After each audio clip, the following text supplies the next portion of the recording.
오늘 이제 신명기 꽤 우리가 오랫동안 함께 말씀을 나눴었는데요. 다음 세대를 향한 설교 이제 최종회입니다. 마지막 12번째 최종회 말씀 우리 오늘 함께 나누게 됩니다. 오늘 말씀의 제목은 펀더멘탈과 모멘텀이란 제목으로 하나님 말씀 나누겠습니다.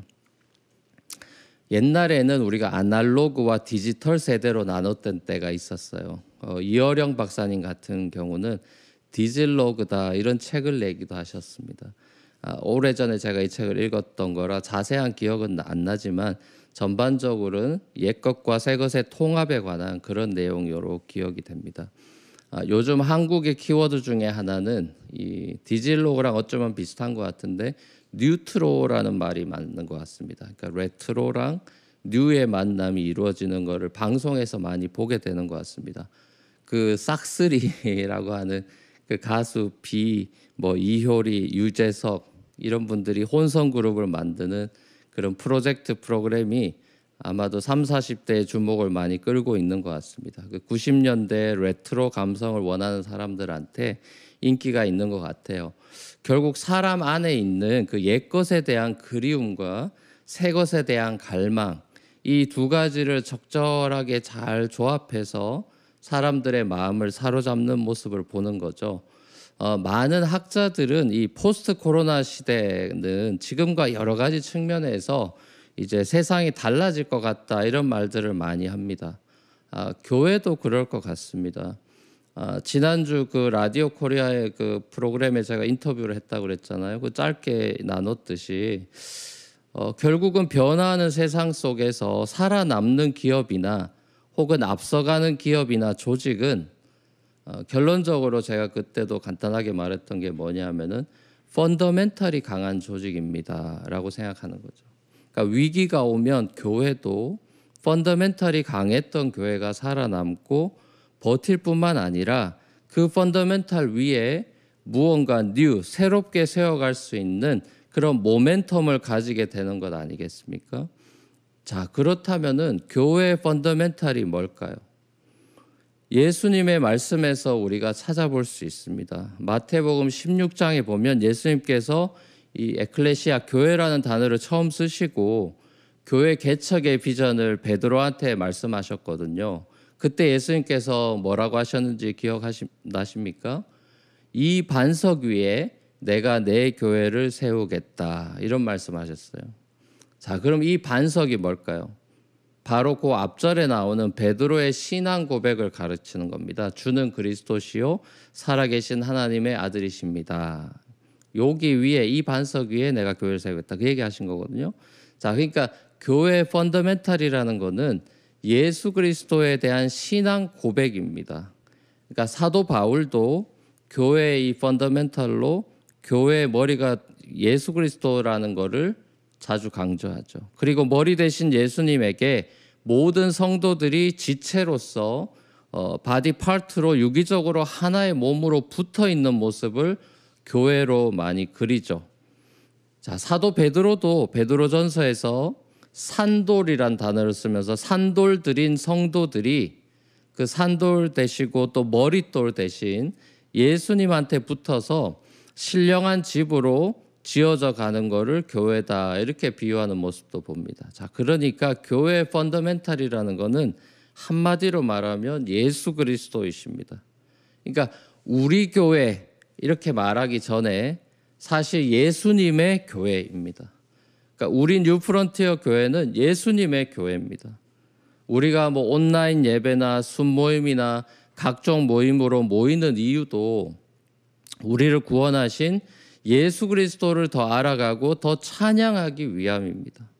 내가 예배를 통해서 은혜 받고 내가 순모임 통해서 위로를 얻고 하는 것들은 예수님을 높인 결과로 우리한테 선물로 복으로 주어지는 것이지 이 자체가 예배나 순모임의 목적은 아닙니다. 대부분의 교회들이 말씀과 기도를 강조하는 이유도 결국은 주님과의 관계를 더 발전시켜 나가면서 주님을 영화롭게 하고 그를 영원토록 즐거워하는 법을 배워가라 그 소리 하는 거죠. 자, 그런데 요즘 우리는 이 팬데믹이라고 하는 이런 상황에 놓여서 우리가 익숙해져 왔던 교회 생활이 많이 변해버렸습니다. 예배당에 안 가고 집에서 온라인으로 예배 드립니다. 결혼한 분들은 배우자랑 애들이랑 가족 예배를 드리는 것 같으니까 뭐 어떻게 보면 크게 달라진 것이 없다고 느끼실런지도 잘 모르겠지만 혼자 사는 청년들이나 대학생들은 그렇지 않죠. 그야말로 혼자 예배를 드립니다. 룸메이트 때문에 크게 찬양도 못 부릅니다. 예배를 드리는 건지 예배를 보는 건지 본인도 헷갈립니다. 예배당에 가지 않고 혼자 예배 드리는 것이 어색할 뿐만 아니라 순모임도 온라인으로 하면서 지치거나 더 깊은 얘기를 나누지 못하는 그런 답답함이 생길 수도 있겠죠. 저는 요즘 같은 이런 시기에 우리가 두 가지를 생각해 봐야 한다고 생각하는데요. 하나는 그동안 나는 어떤 신앙생활을 해오고 있었나?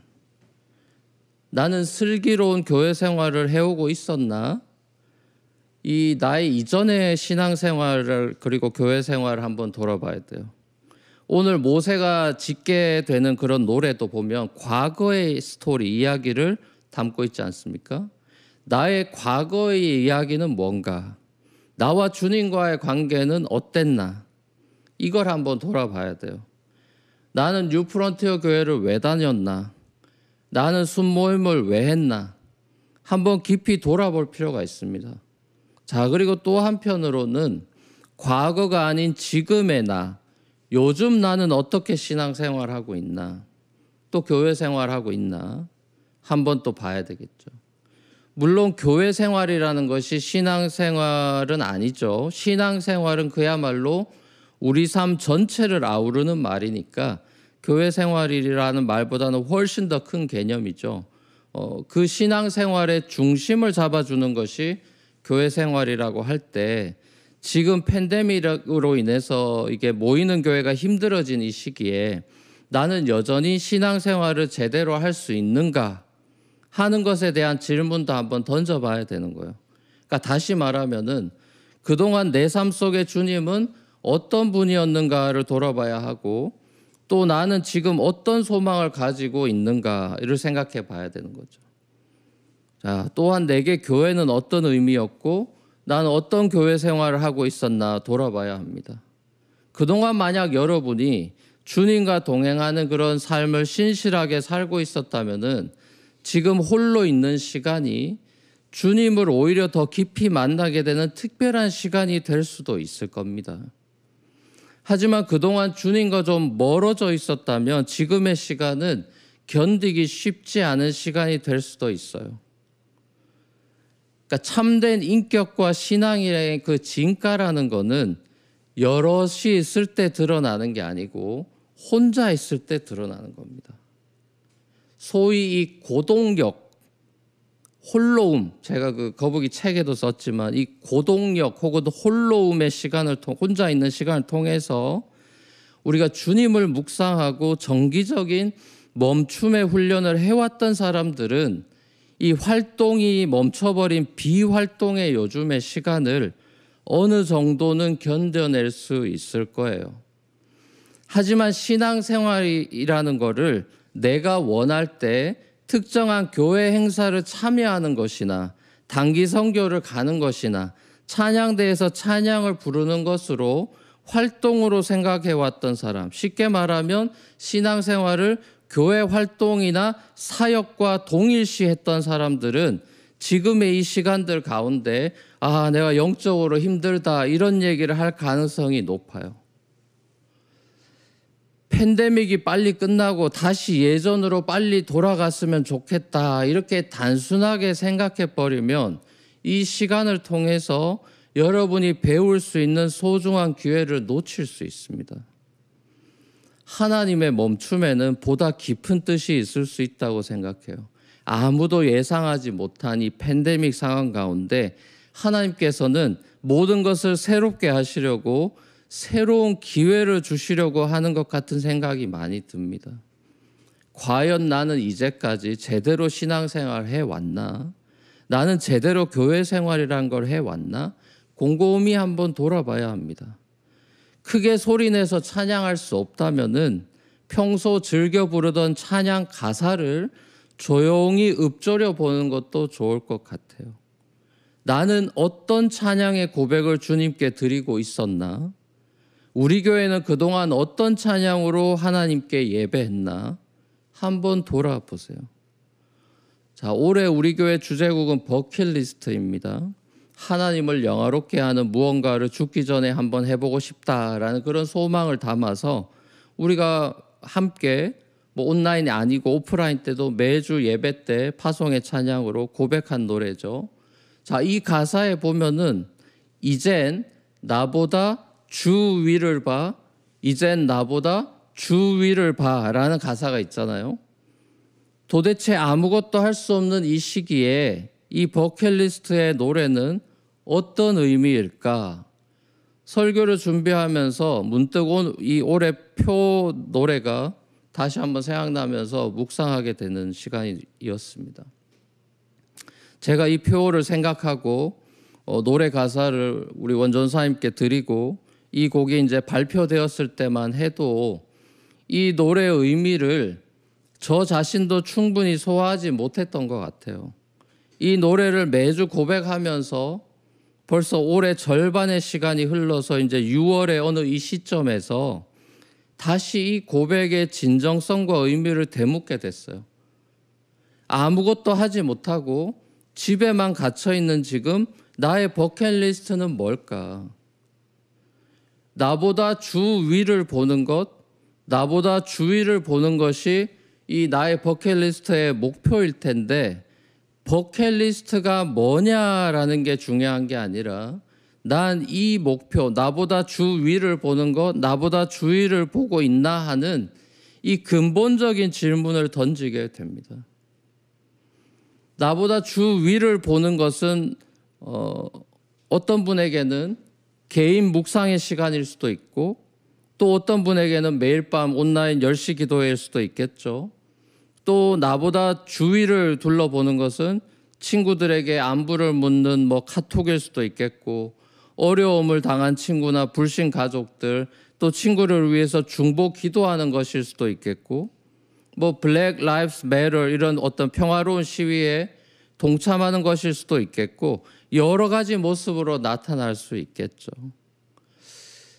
무엇보다 우리 뉴프런티어 교회가 주 예수 그리스도를 머리 삼은 이 펀더멘탈이 강한 진정한 교회가 맞다면 온라인으로든 오프라인으로든 우리가 한 지체라고 하는 공동체 의식이 있을 겁니다.